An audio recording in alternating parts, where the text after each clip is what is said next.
Yn y wlad hyfryd o gwmpas un o drefi hynna Cymru, Merthyr Tydfil y gna Colin Jones I waith ar yr hewl. 6 milltir bob yn eilddydd yn yr ardalodd uwchben y dre megis Pont Sarn, Galon Uchaf, Pant a Characa. Bro mebyd I reolwr Eddie Thomas, yn rhedeg gydag Vernon Penpres o Gernyw.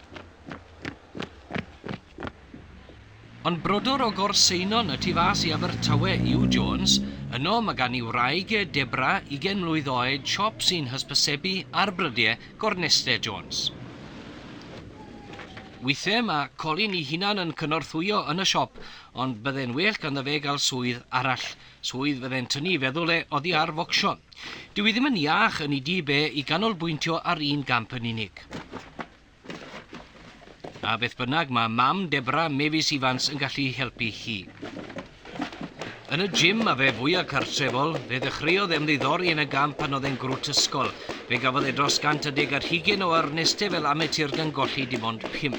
Ym 1977 fe drodd e'n broffesiynol, a hyn o fe fydd e'n ymladd am y 15fed tro mae fe wedi ennill y 40 arall. 10, 11, 12... A fe wedi creu argraff ddofn iawn yn ystod I yrfa fer. O'r 4 gwrthwynebydd ar 10, dim ond 3 ohonyn nhw a barodd am y rowndiau drefnwyd ar eu cyfer nhw. Gyma Eddie Thomas o'r farn mae fe yw'r bocsiwr mwyaf disgler Cymru ers degawdau. O ble dath y ddawn? I dad Raymond Jones, 5 o feibion, oedd bocsio yn y gwaed. Nagodd. A pwy ddechreuodd y diddordeb? Ken dechreuodd lan yn clwb Cadiwc, os o'n nhw'n galw fe blynedd yn ôl. Of gwrs, ciodd Cadiwc, a wedyn ni aethon nhw I Pen yr Ewl, am y boxing club. A o manni, maen nhw wedi dod, mae'r boys wedi dilyn un a'n all, a of gwrs mae Colin wedi mynd yn bellach na un o'n nhw. Ond mae'r 5 brawd wedi bod yn bocsio na chi? 5 o'n nhw wedyn. Oeddi hynny, oedd e'n eich becso chi amheuadeg? Na, dwi'n beth wedi becso fi o gwbl amser ni'n mynd I Otion yn bocsio. Chi wedi gweld pob un gornest Colin yn broffesiynol, oeddi e'n eich poeni chi ambell waith wedyn mi cael doler? Na, dim o gwbl. Fi'n llawn confidence o'r Colin yn mynd yn y ring. Chi'n credu na chi eich doler?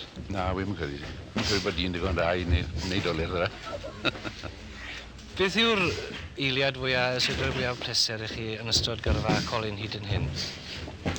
Wel, y pleser mwyaf mae'r fi a'r ffamili wedi cael, a'i supporters, yw synillodd yr British Welterweight title mis yn ôl. Oedd hi'n ddigon anodd yn yr 8 rownd cyntaf yn yr ornes honno yn erbyn Cyglen Lang, yn oedd hi? Oedd. A wedyn yn y 9fed rownd gyson ni wen wrtho fe, ac o fewn ychydig eiliadau oedd Lang ar y cynwas. Oedd. Na pryd nidion I gyd mewn i'r ring. Oedd pob i'n llawn excitement I gyd na. O'ch chi'n disgwyl I hyn ddigwydd yn y 9fed rownd? Wel, o'n i'n meddwl bod wedi dod cyn y 9fed rownd. O'n i'n meddwl bod wedi dod yn y 7fed.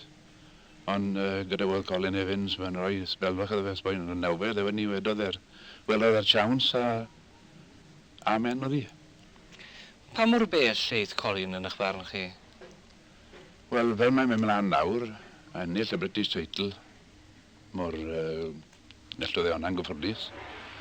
Fi'n credu nellif ar Ewropean cyn diwedd y flwyddyn. A wedyn ni blwyddyn nesaf, fi'n credu gaffe crac ar y World title. A chi bod bod ddigon da I ennill bencampwriaeth y byd? O, fi'n credu bod digon da wedi. Colin digon da nawr. Yr hyn sy'n cyffroi'r cefnogwyr yw I fod e'n meddu ar yr ergyd lethol, arf holl bwysig ac arf am lygwyd yn ei drydedd gornes broffesiynol. I wrthwynebydd yn Lido Afan ym 1978 Alan Reid o Gaeredin cyn bencampwr yr Alban. 2 eiliad ar 20 barodd yn erbyn Jones, yna i'r cynfas ag unwaith rydych chi'n cael eich bwrw gan Jones anodd a gweud y lleia i'w codi, mor frawlychus o effeithiol i'w I ddyrniau. A dyma'r elfen wedi peri I feirniad praffa'r gamp ddarogan yr aife yn ei flan o nerth I nerth ac o bencampwriaeth I bencampwriaeth. Llwyddiant ysgubol hyd yn hyn felly, a dyw e ddim wedi newid o'r amser ath ati a fforddwr Gareth Bevan gynta yng nghlwb Pen yr Hewl yng Ngorseinon flynyddoedd yn ôl. O, mae'n gret. Mae'n da iawn nawr wedi. Good. Mae'n gyndo popeth nawr fel mae wastod I gyndo popeth. A na fel mae coli wedi mynd mor bell as bod e'n cyndo a wneud popeth mae rhywun yn gweithio fe, chymod. Pan maen nhw'n cael good advice den. Ie.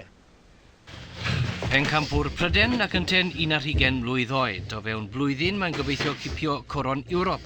A'r nod cyn iddo fe roi'r gwareddi pan fydd e'n 5 ar 20 yw ennill pencampwriaeth y byd.